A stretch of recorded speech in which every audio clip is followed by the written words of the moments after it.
வணக்கம். திசைகளின் 5 மணி செய்திகள். தேச நிந்தனை சட்டத்தை அகற்றும் உத்தேசம் இல்லை. 1948ஆம் ஆண்டு தேச நிந்தனை சட்டத்தை அகற்றவோ அல்லது திருத்தம் செய்யவோ தற்போதைக்கு அரசாங்கம் உத்தேசிக்கவில்லை என்று உள்துறை அமைச்சு தெரிவித்துள்ளது. நாட்டின் பாதுகாப்பு, பொது அமைதி, பொது ஒழுங்கு தொடர்ந்து பாதுகாக்கப்படுவதை உறுதி செய்வதற்கு 1948ஆம் ஆண்டு தேச நிந்தனை சட்டம் இன்னமும் தேவைப்படுகிறது என்று உள்துறை துணை அமைச்சர் ஷம்சுல் அன்வார் நசாரா தெரிவித்தார். தேச நிந்தனை சட்டம் தொடர்பாக உள்துறை அமைச்சு மேற்கொண்ட ஆய்வின் அறிக்கை அமைச்சரவையில் தாக்கல் செய்யப்பட்டது.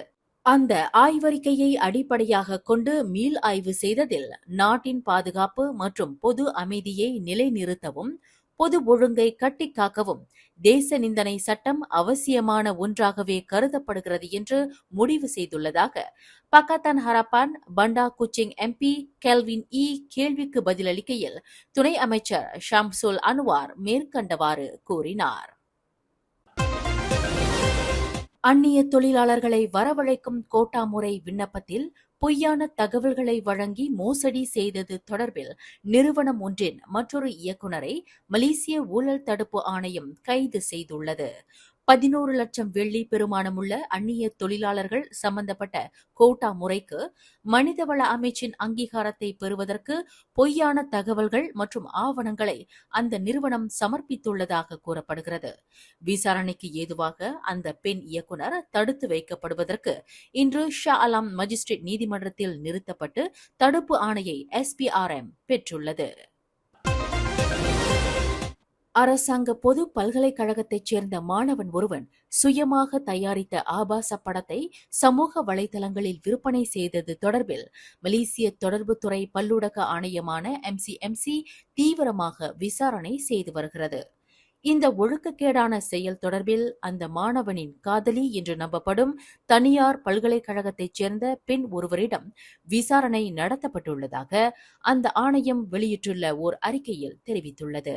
எனினும் அந்த மாணவனின் வயதை அந்த ஆணையம் வெளியிடவில்லை. சம்பந்தப்பட்ட மாணவனின் இந்த செயல் கடந்த 2021ஆம் ஆண்டிலிருந்து தொடங்கியிருப்பது விசாரணையில் தெரியவந்துள்ளது. சமூக வலைதளங்களில் எக்ஸ் பயனர்களுக்கு தனிப்பட்ட முறையில் சுயமாக தயாரித்த ஆபாச படங்களை உள்ளடக்கிய உள்ளடக்கத்தை அவன் சமூக வலைதளங்களில் விற்பனை செய்து வந்துள்ளான் என்று விசாரணையில் தெரியவந்துள்ளது என்று அந்த ஆணையம் தனது அறிக்கையில் குறிப்பிட்டுள்ளது.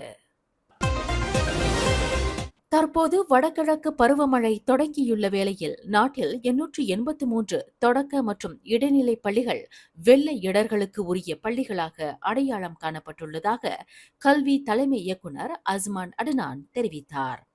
சரவாவில் 227 பள்ளிகளும், சபாவில் 208 பள்ளிகளும், பஹாங்கில் 93 பள்ளிகளும், கிளந்தானில் 91 பள்ளிகளும், திரங்கானுவில் 90 பள்ளிகளும், பேராவில் 45 பள்ளிகளும் வெள்ள அபாயத்தை எதிர்நோக்கக்கூடிய பள்ளிகளாக அடையாளம் காணப்பட்டுள்ளதாக அவர் குறிப்பிட்டார்.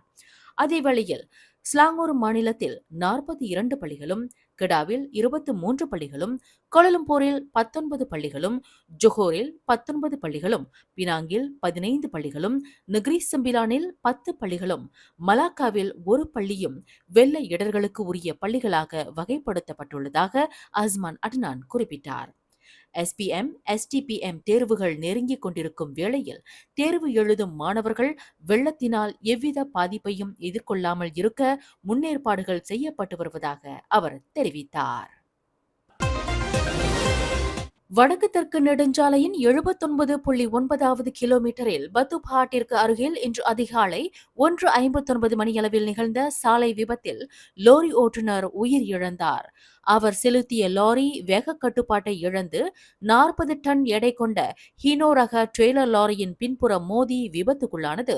இதில் லாரியின் இடுபாடுகளுக்கு இடையில் சிக்கிய லாரி ஓட்டுநர் சம்பவ இடத்திலேயே மாண்டார்.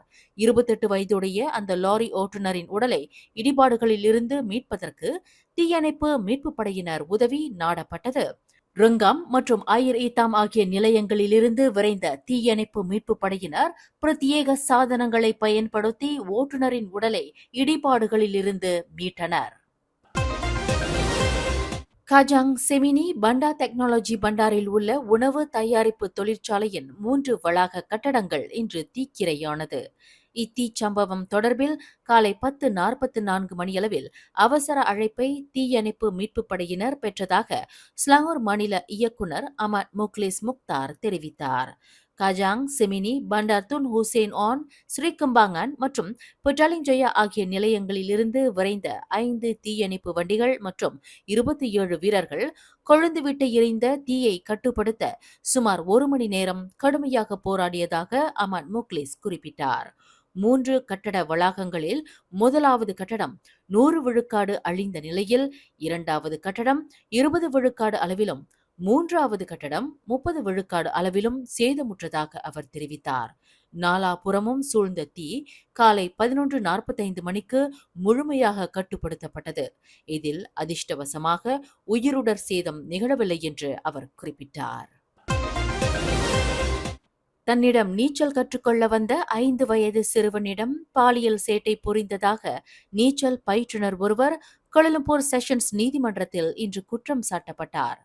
அங்வான் ஹோ என்ற அந்த 27 வயதுடைய நீச்சல் பயிற்றுனர் கடந்த நவம்பர் 7ஆம் தேதி மாலை 5:40 மணியளவில் கோலாலம்பூர் செந்துல் தமன் ஸ்ரீ பின்தாங்கில் உள்ள நீச்சல் பள்ளியில் இக்குற்றத்தை புரிந்ததாக குற்றச்சாட்டில் தெரிவிக்கப்பட்டது. குற்றவாளி என்று நிரூபிக்கப்பட்டால் கூடியபட்சம் 20 ஆண்டு சிறை மற்றும் பிறம்படி தண்டனை விதிக்க வகை செய்யும் 2017ஆம் ஆண்டு சிறார் பாலியல் குற்றவியல் சட்டத்தின் கீழ் அந்த நீச்சல் பயிற்றுனர் குற்றச்சாட்டை எதிர்நோக்கியுள்ளார். மேலும் செய்திகளை தெரிந்து கொள்ள கீழே இருக்கும் பெல் பட்டனை அழுத்துங்கள். உங்கள் மகிழ்ச்சியை வெளிப்படுத்த லைக் மற்றும் ஷேர் செய்யுங்கள். தொடர்ந்து திசைகளோடு இணைந்திருக்க சப்ஸ்கிரைப் செய்யுங்கள்.